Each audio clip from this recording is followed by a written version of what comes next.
कोलकाता में हुए trainee doctor के बलात्कार और हत्या के मामले में पूरे प्रदेश में आंदोलन हो रहा है। लोग एक ही मांग कर रहे हैं कि हत्यारों को फांसी दे, लेकिन इसके साथ साथ कई बड़े नाम हैं जिस वजह से अभी कार्रवाई नहीं दिख रही, क्योंकि इस पूरे मामले पर सीबीआई जांच कर रही है। और आज आशियाना में जिस तरह से यहाँ पर हम दिखा सकते हैं आपको कि किस तरह से लोग यहाँ पर मोमबत्ती जलाकर कहीं ना कहीं विरोध प्रदर्शन कर रहे हैं। यहाँ पर एक पैदल मार्च भी निकाली गई थी और यहाँ तमाम वो लोग मौजूद हैं जो कहीं ना कहीं ट्रेनी डॉक्टर की इस निर्मम हत्या के बाद विरोध कर रहे हैं और एक ही मांग कर रहे हैं कि हत्यारों को फांसी दी जाए। सर, क्या कुछ कहेंगे जिस तरह से आज आप लोगों ने एक मार्च निकाला है कैंडल के साथ? देखिए, कोलकाता में हुए इस रेप और हत्याकांड का हम लोग प्रशंसा करते हैं। बहुत निंदनीय कांड हुआ है। एक तरफ जहां आप देख रहे हैं कि पूरा भारत रक्षाबंधन का त्योहार मना रहा है, तो आज हम सब जितने भाई हमारे देश के जो भाई हैं, जो युवक हैं, वो आज ये वादा करते हैं अपनी बहनों से कि उनकी रक्षा का जो हम रक्षाबंधन का सूत्र बांधते हैं अपने हाथ पे, उस रक्षाबंधन के सूत्र का फर्ज निभाएंगे और बहन का ही नहीं, हर उस बहन के साथ जिसके साथ न्याय होगा, जिसका इस तरह के निंदनीय कार्य होंगे, उसके लिए लड़ाई लड़ेंगे, उसको न्याय दिलाने का प्रयास करेंगे। जिस तरह का कांड पश्चिम बंगाल में हुआ है, हम मांग करते हैं केंद्र सरकार से और मांग करते हैं ममता बनर्जी से कि वो इस्तीफा दे और इसकी निष्पक्ष जांच करा के दोषियों को सख्त कार्रवाई करते हुए उनको तुरंत फांसी की सजा पर लटकाया जाए, उनको हैंग टिल डेथ किया जाए और उनके साथ सख्त से सख्त कार्रवाई की जाए। उनके साथ किसी प्रकार की छोटी होनी चाहिए। जैसा कि इसमें सामने आ रहा है कि इसमें बहुत सारे लोग दोषी हैं। इसमें जांच के विषय ये है कि इसमें कैसे एक महिला डॉक्टर, रेजिडेंट डॉक्टर की हत्या हो जाती है और लोगों को पता नहीं चलता। उसी अस्पताल में प्राइवेट सिक्योरिटी से लेकर जो मेंटेनेंस करने वाले लोग थे वो वहीं काम कर रहे थे, उनको पता तक नहीं चला। इसमें सीमेंस की बात है कि 150 मिलीग्राम सीमेंस प्राप्त हुआ, जिसका मतलब है कि गैंग रेप तक हो सकता है। इसमें कई लोगों का हाथ हो सकता है और इसको छुपाने का प्रयास किया गया। इसी के बाद देखिए, जो प्रदर्शनकारी जो प्रदर्शन कर रहे थे एक बहन के हमारे न्याय के लिए, उनके ऊपर भी हमला हुआ, तोड़फोड़ हुई, पूरे अस्पताल को तोड़ा गया। उन बेचारी नर्सों ने अपनी जान बचाने के लिए अपने आप को कमरे में लॉक किया गया। इसका मतलब है कि वहाँ की सरकार की इसमें कोई ना कोई मिलीभगत है और ये कोई ना कोई मामला बिल्कुल प्रायोजित है कि सरकार द्वारा कराया गया है। तो हम पश्चिम बंगाल सरकार से कहते हैं इस्तीफा दे और वो नैतिक रूप से इसका इस्तीफा देना चाहिए और दोषियों के खिलाफ सीबीआई सख्त से सख्त कार्रवाई करते हुए उनको सजा दिलाने का काम करते हुए उनको फांसी में लटकाए। ठीक है सर। बहन, हम शर्मिंदा है, तेरे कातिल जिंदा है, ये नारा आज पूरे देश में गूंज रहा है और कहीं ना कहीं ये बात चुभने वाली भी है कि जिस तरह से ट्रेनी डॉक्टर की हत्या हुई, बलात्कार हुआ और 2 दर्जन से भी अधिक लोग गिरफ्तार हुए हैं, वहां के सुरक्षा कर्मी भी गिरफ्तार हुए हैं, सुरक्षा की मांग की जा रही है। लेकिन क्या आज भी अस्पतालों में हर जगह सीसीटीवी कैमरे नजर आते हैं? प्रदर्शन कर रहे हैं लोग हमारे साथ हैं। सर, क्या कहना चाहेंगे कोलकाता के इस कांड पर जहां पर लोग प्रदर्शन कर रहे हैं, आप लोगों ने भी आज किया? जी, मैं बताना चाहता हूं कि आज हम लोगों ने इस बहन की जस्टिस के लिए, इसको इंसाफ के लिए आज हम लोगों ने ये कैंडल मार्च निकाला।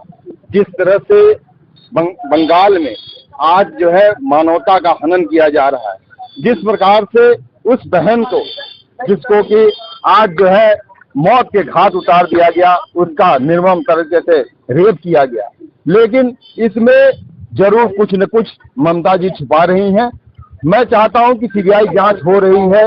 मैं केंद्र सरकार से भी चाहता हूं कि इसमें जो है जांच पूरी तरह से किया जाए, क्योंकि इसमें निश्चित तौर पे कहीं न कहीं ममता जी का भी कहीं न कहीं इसमें जो है रोल है और इसी कारण से वो वहां पे उसको छुपाने का, वहां पे पुलिस ने जो है इस केस को 2-3 दिन तक आत्महत्या करार देने की कोशिश किया और जब ये मीडिया के लोगों ने इसको उठाया और जब वहां पे पब्लिक ने इसको उठाया तो उसके बाद से उसकी जांच होने लगी, लेकिन उस जांच को भी लटकाने का, भटकाने का पूरा प्रयास किया गया। क्राइम सीन को पूरी तरह से बदलने का प्रयास किया गया। इसका मतलब है कहीं न कहीं दाल में पूरा काला है।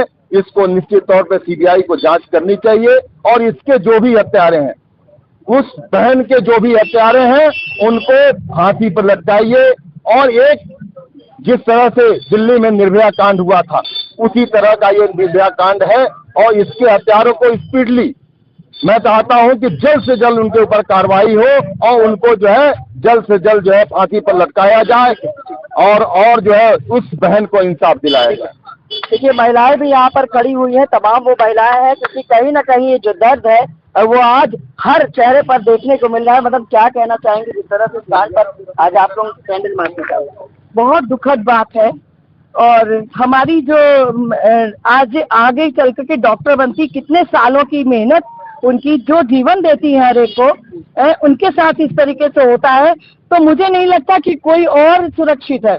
बहुत निंदनीय, बहुत दुखद, इसके ज्यादा मुझसे कुछ कहना मुझे नहीं समझ में आ रहा है। और इस तरीके से निर्मम हत्या की गई है, कितने लोगों ने इकट्ठा मिल करके, ये बहुत गलत, और आज नहीं शुरू से होता चला आ रहा है। उसको तुरंत फांसी दे देनी, तुरंत उसको वहीं पे उसका मर्डर हो जाना चाहिए। इसमें कानून में कोई कार्रवाई नहीं करनी चाहिए। देखिए, चलेगा तो देश कहीं ना कहीं संविधान से, कानून से, लेकिन जिस तरह की निर्मम हत्या हुई है उससे एक बात तो साफ है कि पूरा देश आक्रोशित है, गुस्से में है, क्योंकि जो हत्या में अभी तक 12 दर्जन से ज्यादा लोग देखने को मिल रहे हैं। यहाँ पर महिलाएं भी आक्रोशित है, युवा भी है। क्या कहना चाहेंगे आप? ये लगातार महिलाओं के साथ ये जो अत्याचार हो रहा है, इनको फिर से इन मुजरिमों को दिखाने की जरूरत है कि हम औरतें कमजोर नहीं है। वही औरतें हैं जो झांसी की रानी तक रह चुकी हैं। बस इसमें सत्ता और सरकार राजनीति बहुत ज्यादा धांधली हो रही है, क्योंकि बार बार हर जगह 3 साल की बच्ची हो या निर्भया हो या कहीं भी हो, जगह जगह रेप क्यों हो रहे हैं? क्यों? क्योंकि सरकार कुछ नहीं कर रही है।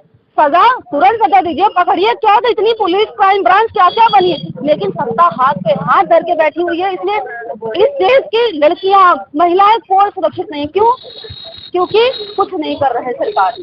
क्या कहना चाहेंगे जिस तरह से हत्या हुई है?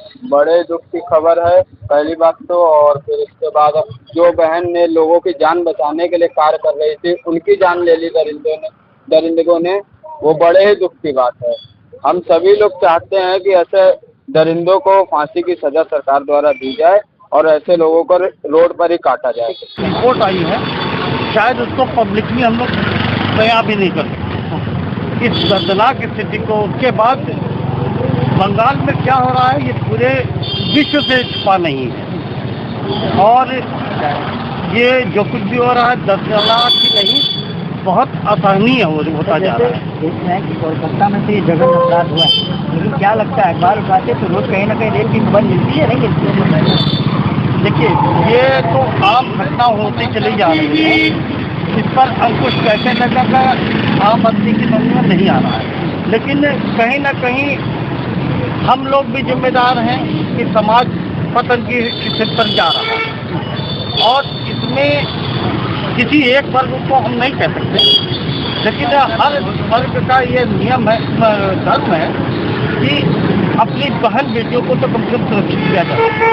जैसे हमारे माननीय योगी जी ने उत्तर का मतलब ये मान लें कि खुद ही सुरक्षित रखना है बहन बेटियों को। देखिए, सरकार को ये उनके पास ऐसा यंत्र नहीं कि तो करे, ना कोई कानून बनाया जाएगा, जब कानून तो है, कानून हर चीज का है। क्या क्यों घटना हो रही है? कोई सख्त कानून क्यों नहीं आ रहा है? हाँ, यहाँ पर कानून व्यवस्था इसलिए लगा रहे तो हम कह सकते हैं, क्योंकि जो भी कानून बने हैं इतने आराम से लोग जाते हैं। फास्ट ट्रैक कोर्ट बने हैं, लेकिन तब भी हम लोग को निर्णय इतनी जल्दी नहीं दे पा रहे हैं।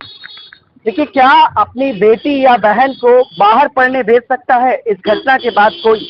क्योंकि कहीं ना कहीं सवाल खड़े होते हैं कि क्या बेटी सुरक्षित है, क्या महिलाएं सुरक्षित है? तो जवाब यह है कि भारत देश में आज भी महिला अपराध इस कदर बढ़ गए हैं कि कोलकाता में इतना बड़ा कांड हो गया, और पूरे देश में कहीं ना कहीं आए दिन बलात्कार जैसी घटना सुनने को मिलती। अखबार उठाएंगे तो रोज कोई ना कोई बलात्कार की घटना होती। कहाँ बेटी सुरक्षित है, कैसे पढ़ेंगी और कैसे बढ़ेंगी बेटियां? कोलकाता की इस घटना से पूरा देश स्तंभ है, और एक ही मांग कर रहा है कि हत्यारों को फांसी। देखने की बात यह है कि आखिर फास्ट ट्रैक कोर्ट लाखों बनाए गए, लेकिन वो फास्ट ट्रैक कोर्ट किस तरह से कार्रवाई कर रहे हैं? इस मामले पर सीबीआई जांच कर रही है। आज वहां के सुरक्षा कर्मी को भी गिरफ्तार किया गया। पूछताछ में क्या कुछ निकलेगा और कब अपराधियों को फांसी दी जाएगी, ये तो जांच और देखने का विषय रहेगा। सहयोगी भरत के साथ मैं लखनऊ।